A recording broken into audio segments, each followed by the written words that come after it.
లోక్సభ ఎన్నికల heat peaks కు చేరుకుంది. మరో 2 రోజుల్లో తొలి విడత పోలింగ్ కు సర్వం సిద్ధమైంది.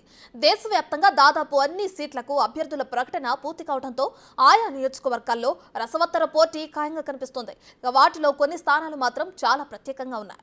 ఈ హాట్ సీట్లలో అభ్యర్థుల మధ్య హై వోల్టేజ్ పోటీ నెలకొంది.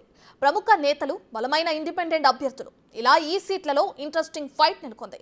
అవి ఏ సీట్లో, అక్కడ పోటీ ఎలా ఉందో లెట్స్ ఫోకస్.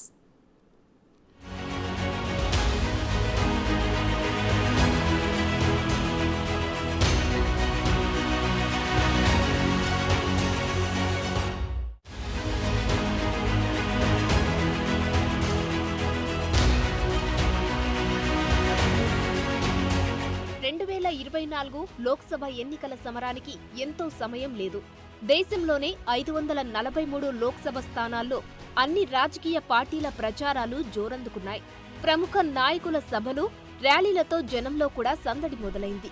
లోక్సభకు తొలి, రెండో విడత పోలింగ్ ఏప్రిల్ 19, ఏప్రిల్ 26 తేదీల్లో ఉండగా ప్రధాన పార్టీలు ప్రత్యేకంగా రూపొందించిన మేనిఫెస్టోలతో ఓటర్లను ఆకర్షించడానికి తీవ్రంగా ప్రయత్నిస్తున్నారు. తేదీ మారుతున్న కొద్దీ నేతల్లో టెన్షన్ పెరిగిపోతూ ఉంది.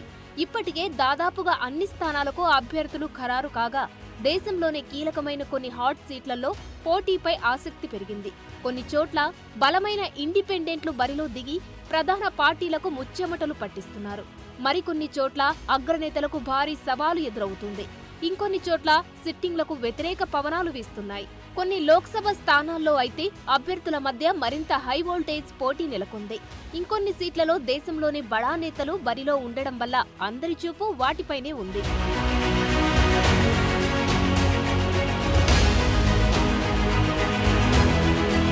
పదేళ్ల పాటు లోక్సభలో పూర్తి మెజారిటీతో అధికారంలో ఉన్న భారతీయ జనతా పార్టీ 2024లో మూడోసారి అధికారంలోకి రావడంపై విశ్వాసం వ్యక్తం చేస్తుంది. 543 మంది సభ్యులున్న లోక్సభలో ఆ పార్టీ 400 సీట్లను లక్ష్యంగా పెట్టుకుని క్యాంపెయిన్ మొదలుపెట్టింది. 50% కంటే ఎక్కువ ప్రజాదరణ పొందిన ఓట్ షేర్ కోసం తీవ్రంగా ప్రయత్నిస్తుంది. మరోవైపు కాంగ్రెస్ పార్టీ కూడా గెలుపుపై ధీమాగా ఉంది. ఈ 10 ఏళ్ల కాలంలో రాహుల్ గాంధీ రాటుదేలడం వల్ల కాంగ్రెస్ వర్గాల్లో కొత్త ఉత్సాహం వచ్చింది. దీనికి తోడు ఇండియా కూటమి ఈ మధ్య కాస్త సద్దుమణగడంతో పరిస్థితులు అనుకూలంగా మారాయని టాక్ వినిపిస్తుంది.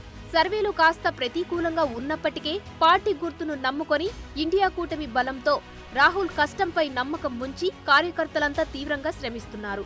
ఈసారి ఎన్నికల్లో సోనియా గాంధీ పోటీకి లేకపోవడం, ప్రియాంక గాంధీ ప్రత్యక్ష ఎన్నికల్లో మొదటిసారి బరిలో ఉందన్న వార్తలు ఆసక్తికరంగా మారాయి.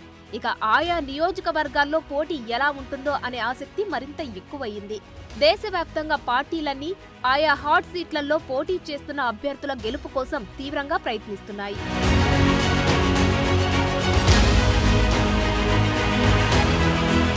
ఇటీవల విడుదల చేసిన పార్టీల అభ్యర్థుల లిస్టులో మంచి ఇంట్రెస్టింగ్ సీటుగా హిమాచల్ ప్రదేశ్లోనే మండి లోక్సభ స్థానం నిలుస్తుంది.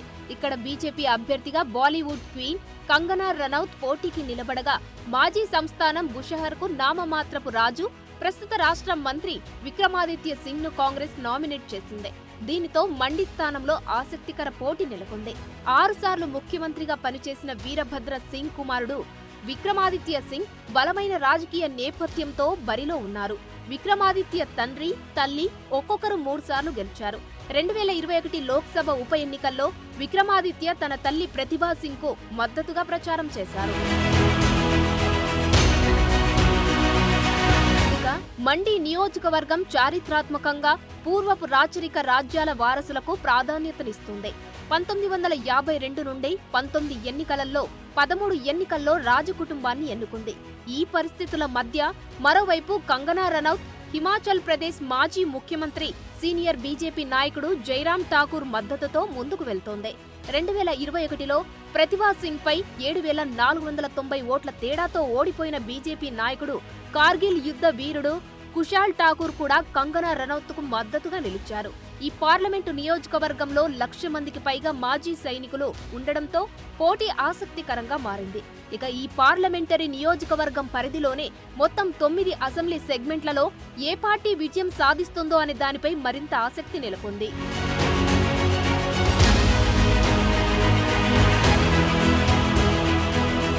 లోక్సభ లోక్సభ ఎన్నికలకు 10 మంది అభ్యర్థులతో కూడిన తాజా జాబితాను కాంగ్రెస్ ఇటీవల విడుదల చేసింది. ఇందులో Jawahar Lal Nehru university students union అధ్యక్షుడిగా పనిచేసిన కన్హయ్య కుమార్ పేరు అందరినీ ఆకర్షించింది. ఈ యువనేత భోజ్పూరి నటుడు, గాయకుడు, ప్రస్తుత బీజేపీ ఎంపీ మనోజ్ తివారీతో తలపడనున్నాడు. రాజధాని నగరంలోని నార్త్ ఈస్ట్ ఢిల్లీ లోక్సభ స్థానం నుండి ఈ ఇరువురి పోటీ హాట్ టాపిక్ గా మారింది. ఢిల్లీ నగరంలో మే 25న పోలింగ్ జరగనుంది. అయితే 2019లో కన్హయ్య కుమార్ బీహార్లోని బెగుసరాయ్ నుండి సిపిఐ టికెట్ పై పోటీ చేశారు. ఈ పోటీలో కేంద్ర మంత్రి, బీజేపీ నేత గిరిరాజ్ సింగ్ చేతిలో ఓడిపోయాడు. తర్వాత 2021లో కన్హయ్య కుమార్ కాంగ్రెస్ లో చేరాడు.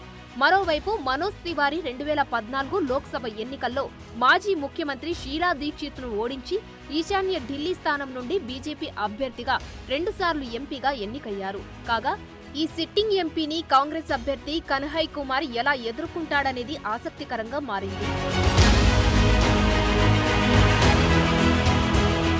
ఉత్తర రాజస్థాన్లోని చురు లోక్సభ స్థానం థార్ ఎడారికి ముఖద్వారం. బీజేపీకి కంచుకోట.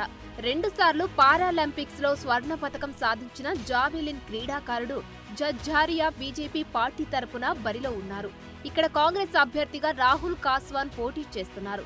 అయితే కాస్వాన్ బీజేపీ నుండి కాంగ్రెస్ లోకి రావడం వల్ల పోటీ రసవత్తరంగా మారింది. గత 2 ఎన్నికల్లోనూ బీజేపీ తరపున భారీ మెజారిటీతో కాస్వాన్ నెగ్గారు. ఈసారి టికెట్ దక్కకపోవడంతో కాంగ్రెస్ లోకి ఫిరాయించి పోటీని ఆసక్తికరంగా మార్చేశారు. కాస్వాన్ బలమైన జాట్ నేత కావడంతో బీజేపీకి గట్టి పోటీ ఎదురవుతోందనే అభిప్రాయం ఉంది. ఇక్కడ 22 లక్షల మంది ఓటర్లలో 4వ వంతు జాట్లే కావడం పోటీని ఆసక్తికరంగా మార్చింది.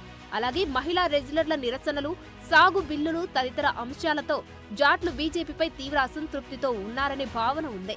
దీంతో నరేంద్ర మోడీ ఫ్యాక్టర్ దేవేంద్ర జజ్జారియాను గట్టెక్కిస్తుందని బీజేపీ ఆశిస్తోంది.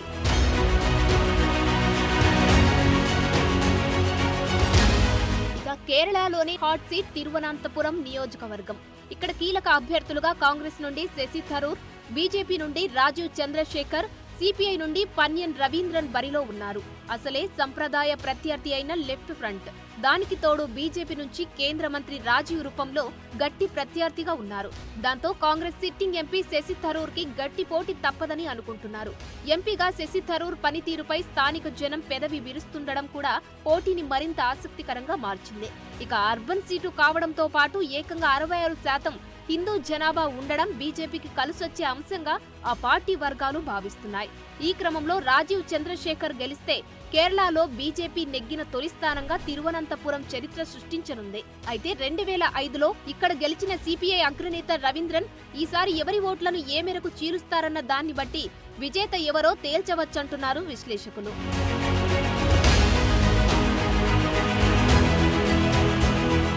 అలాగే కేరళలోనే త్రిశూర్ స్థానం కూడా వేడి పుట్టిస్తోంది. బీజేపీ అభ్యర్థిగా ప్రముఖ నటుడు సురేష్ గోపి బరిలో ఉండగా కాంగ్రెస్ నుండి కె మురళీధరన్, సిపిఐ నుండి విఎస్ సునీల్ కుమార్ పోటీకి సిద్ధమయ్యారు. ఈ స్థానంలో 1952 నుంచి ఒకసారి లెఫ్ట్, మరోసారి కాంగ్రెస్ నెగ్గుతూ వస్తున్నారు. అయితే ఈసారి బీజేపీ గట్టిగా దృష్టి పెట్టినట్లు తెలుస్తోంది. ఆపరేషన్ త్రిశూర్లో భాగంగా ఈ ఆలయాల నగరాన్ని ప్రధాని మోదీ ఇప్పటికే పలుమార్లు చుట్టేశారు. మలయాళ సినీ స్టార్ సురేష్ గోపిని బరిలో దించారు. ప్రత్యర్థులిద్దరూ బలమైన నేతలు కావడంతో త్రిముఖ పోరు తప్పదనే టాక్ వినిపిస్తోంది.